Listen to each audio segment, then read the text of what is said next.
Power, influence, crime. These words echo in the music industry where fame and fortune often cast long, dark shadows. At the heart of this world stands Sean P. Diddy Combs, a man who climbed from the streets of Harlem to the pinnacle of hip-hop royalty. His story is one of ambition, innovation, and undeniable talent. But beneath the glittering surface, whispers of a darker narrative persist. From the tragic deaths of Biggie Smalls and Tupac Shakur, to allegations of intimidation and criminal activity, the specter of suspicion has long followed P. Diddy and his inner circle. This is the story of the man behind the music, the secrets he guarded, and the price of power in a world where loyalty and betrayal walk hand in hand. This is the story of P. Diddy's dark secrets.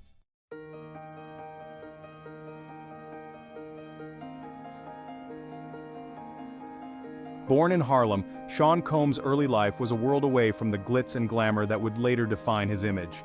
Raised in a housing project, he witnessed firsthand the struggles of poverty, violence, and limited opportunities. Music became his escape, his passion, and ultimately, his ticket to a different life. In 1993, at the age of 24, Combs founded Bad Boy Records, a move that would forever alter the landscape of hip-hop. Artists like the Notorious Big, Craig Mack, and Faith Evans took the world by storm, their music dominating the charts and influencing a generation. But as his empire grew, so too did the shadows that lurked behind the scenes.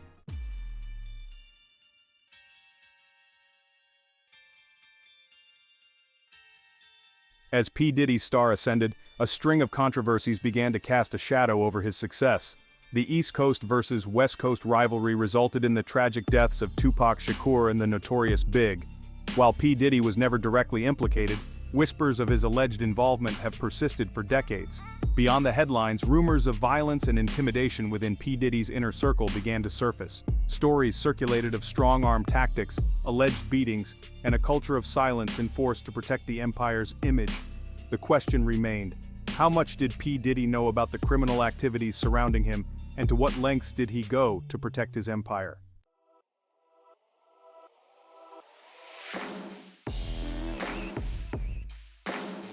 At the center of this web of power stood Sean Combs, the mastermind behind Bad Boy Records. He wasn't just a producer, he was a visionary, a brand builder who understood the power of image and marketing.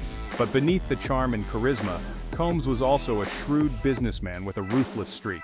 He demanded loyalty from his artists and associates, and those who crossed him often found themselves on the outside looking in.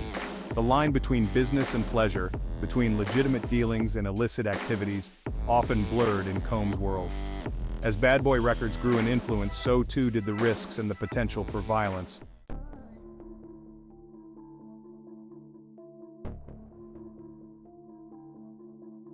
While Sean Combs was the public face of Bad Boy, James "Jimmy" Henchman Rosemond operated in the shadows.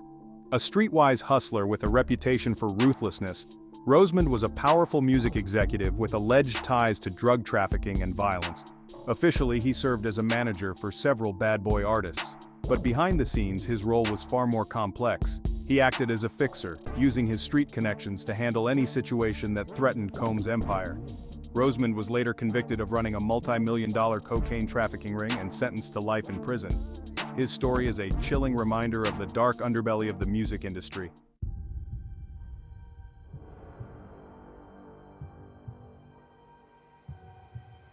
Every king needs his knights, and in the world of hip-hop, loyalty is often enforced through more than just handshakes and contracts. Enter Anthony "Wolf" Jones, a childhood friend of Sean Combs, and a constant presence in the Bad Boy Records inner circle. While not a musician himself, Wolf was considered Combs' right-hand man, his enforcer. Wolf was a formidable figure, physically imposing and known for his intimidating demeanor. His presence alone spoke volumes, a constant reminder that Combs was not a man to be trifled with. Wolf's story highlights the complex and often dangerous reality of loyalty in the hip-hop world.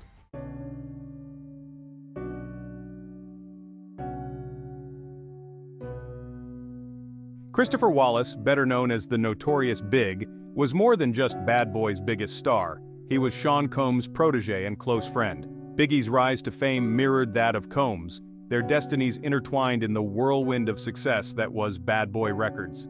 Biggie was fiercely loyal to Combs, defending him both in his music and in his personal life. The East Coast versus West Coast rivalry cast a long shadow over Biggie's career and ultimately led to his tragic death in 1997. Biggie's death was a devastating loss for Combs, both personally and professionally. It served as a stark reminder of the fragility of life in the dangerous world they inhabited.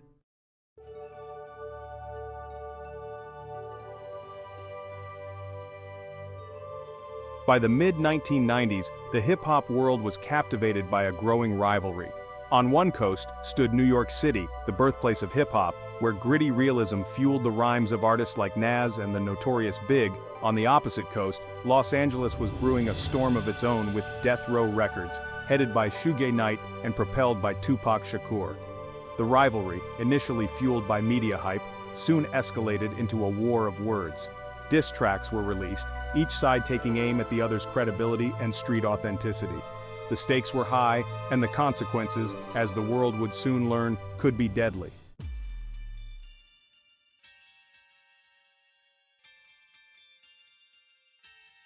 At the heart of this escalating conflict was the complex relationship between Sean "Puffy" Combs and Marion "Suge" Knight. The rivalry between Bad Boy and Death Row intensified after a series of incidents that heightened tensions. Biggie and Tupac, once friends, became embroiled in the conflict, their lyrical jabs taking on a personal and increasingly hostile tone. The media, eager for a story, fueled the flames, often sensationalizing events and further dividing the hip-hop community. It was no longer just about music, it was about respect, territory, and survival.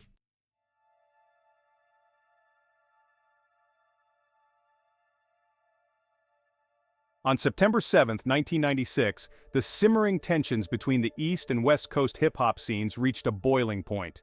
Tupac Shakur, leaving a Mike Tyson boxing match in Las Vegas, was gunned down in a drive-by shooting. Tupac, only 25 years old, succumbed to his injuries 6 days later. Conspiracy theories abounded, with many pointing fingers at the East Coast, particularly at Bad Boy Records and its associates. The rivalry had now claimed the life of one of hip-hop's most promising stars.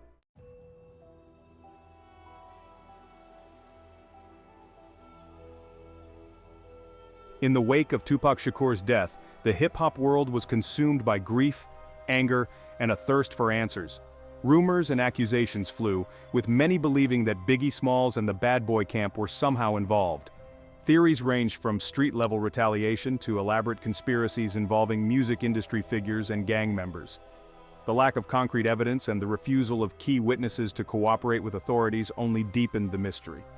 The truth, it seemed, was lost in a web of speculation and fear. 6 months after Tupac Shakur's death, tragedy struck again. On March 9, 1997, Christopher the Notorious Big Wallace was gunned down in a drive-by shooting. Biggie's death sent shockwaves through the hip-hop community. He was 24 years old, a father, and a talented artist. His murder remains unsolved, leaving behind a legacy intertwined with violence. The East Coast versus West Coast rivalry claimed the lives of two of its brightest stars. While the music lived on, the innocence was gone.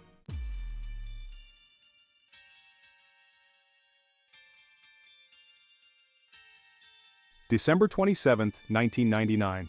The air crackled with anticipation as celebrities and socialites packed into Club New York, a Manhattan hotspot. Among them, Sean "Puffy" Combs, his then-girlfriend Jennifer Lopez, and his protege, rising rapper Shine.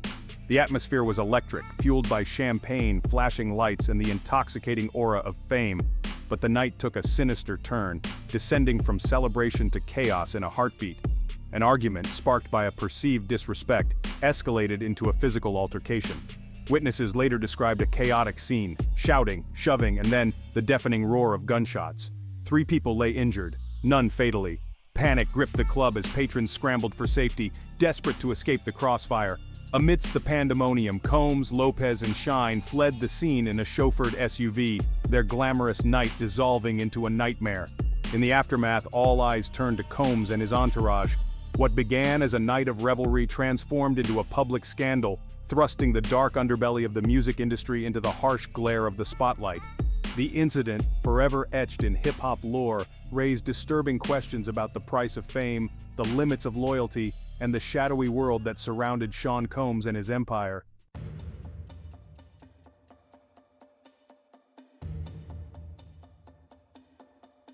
Section 2. The Aftermath. Silence, Fear, and Intimidation. The shooting at Club New York sent shockwaves through the hip-hop community and beyond. As investigators pieced together the events of that chaotic night, a culture of silence descended upon those present.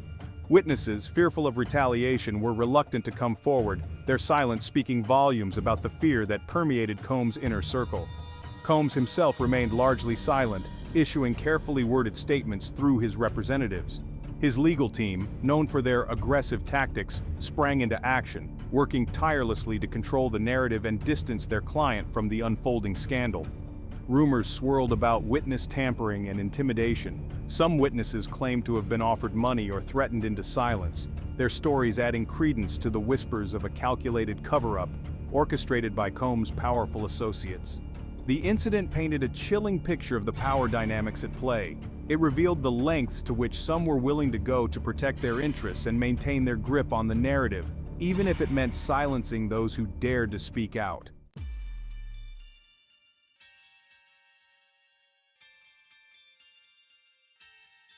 Section 3. The Trial of Shine, Justice, or a Calculated Move.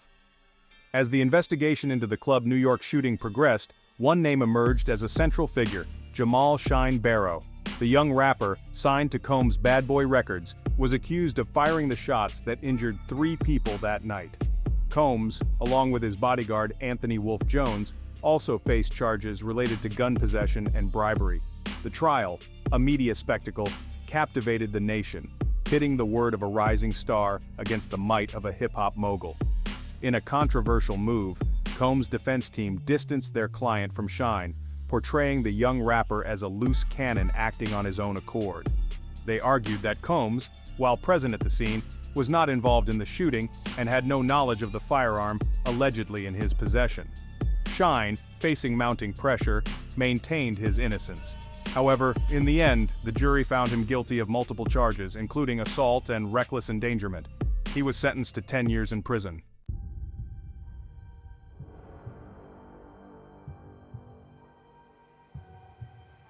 Section 4. The Rise and Fall of Jimmy Henchman. While Sean Combs avoided prison time, his associate, James Jimmy Henchman Rosemond, wasn't as fortunate. Rosemond, a powerful music executive, operated in the shadows of the music industry. His name became synonymous with violence and intimidation. In 2011, Rosemond was arrested and charged with running a multi-million-dollar cocaine trafficking ring. He was later convicted and sentenced to life in prison. Rosemond's story is a cautionary tale about the allure of power and violence.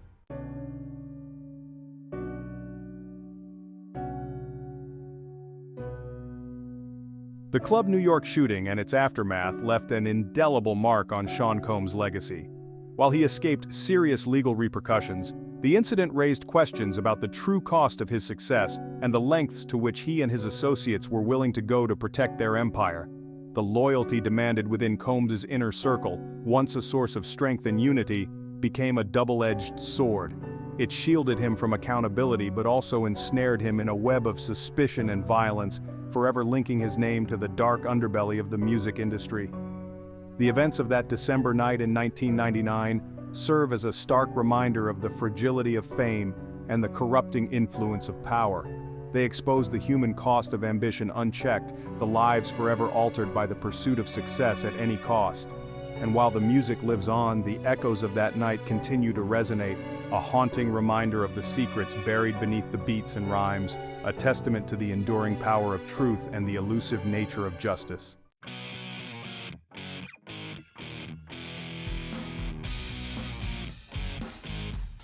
In the wake of the Club New York shooting, Sean Combs found himself facing a public relations nightmare. The incident, splashed across tabloid covers and dominating news cycles, threatened to tarnish his carefully crafted image and derail his burgeoning empire. But Combs, a master of reinvention, understood the power of celebrity in the court of public opinion. He leveraged his fame strategically. He continued to release chart-topping music, his videos showcasing his lavish lifestyle and unwavering confidence. He surrounded himself with A-list celebrities, their presence a silent endorsement of his character and a testament to his enduring star power. Moreover, Combs embraced philanthropy, aligning himself with charitable causes and using his platform to advocate for social justice. These calculated moves, while perhaps genuine in their intent, also served as a strategic counter-narrative. a way to offset the negative press and maintain his public image as a successful entrepreneur and a positive force in the community. His celebrity status afforded him a level of protection and access to resources unavailable to the average person. He could afford the best lawyers, public relations experts, and crisis management teams, all working in unison to shape the narrative, manage the fallout, and ultimately protect his brand.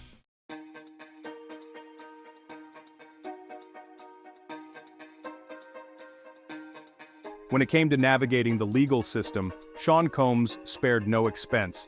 He assembled a legal dream team, led by renowned defense attorney Johnny Cochran, known for his masterful courtroom presence and his successful defense of high-profile clients like O.J. Simpson.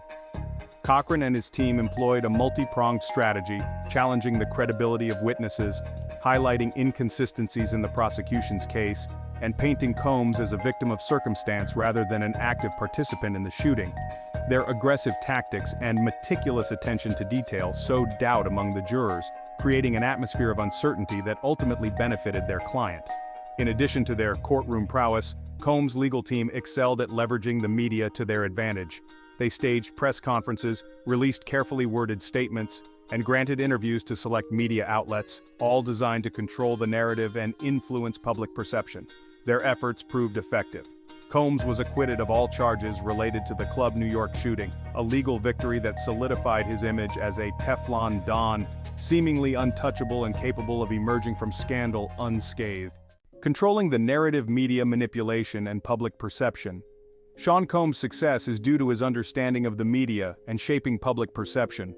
He cultivated a persona that was both aspirational and relatable. He built relationships with key media figures for favorable coverage. Controlling information flow was crucial to maintaining his image. He used strategic leaks to divert attention from negative press, always ready with a counter-narrative to shift focus. This manipulation allowed Combs to weather numerous storms.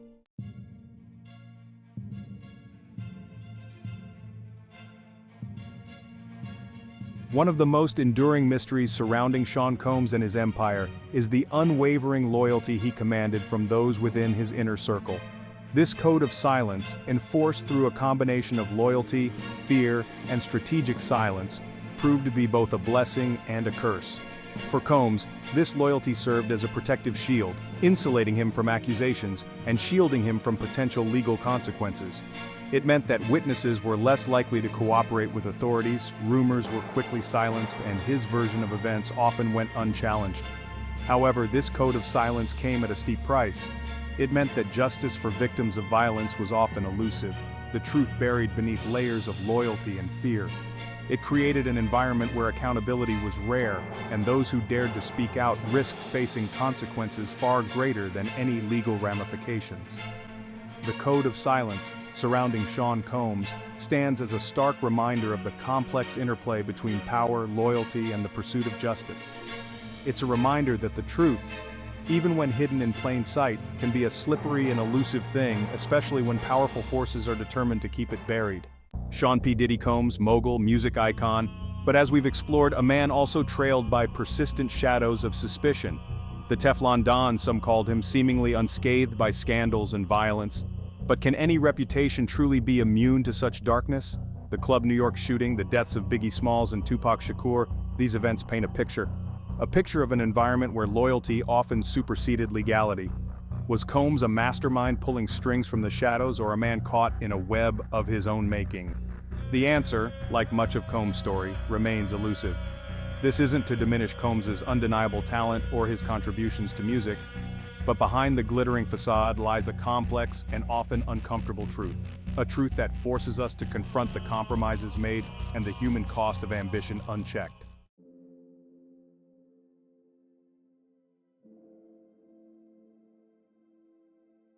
The story of P. Diddy transcends hip-hop, revealing the seductive and corrupting nature of power. How ambition morphs into ruthlessness, how loyalty silences dissent, the pursuit of wealth warps moral compasses. Combs' story mirrors the tragic hero, rising from humble beginnings to unimaginable heights, undone by the forces that propelled him. The allure of power, the fear of losing it, and the compromises made. What of those caught in the crossfire, the victims and silenced witnesses? Their stories remind us of the human cost of unchecked ambition. Behind the headlines and the glamour lie real lives forever changed. True power lies in integrity, compassion, and justice.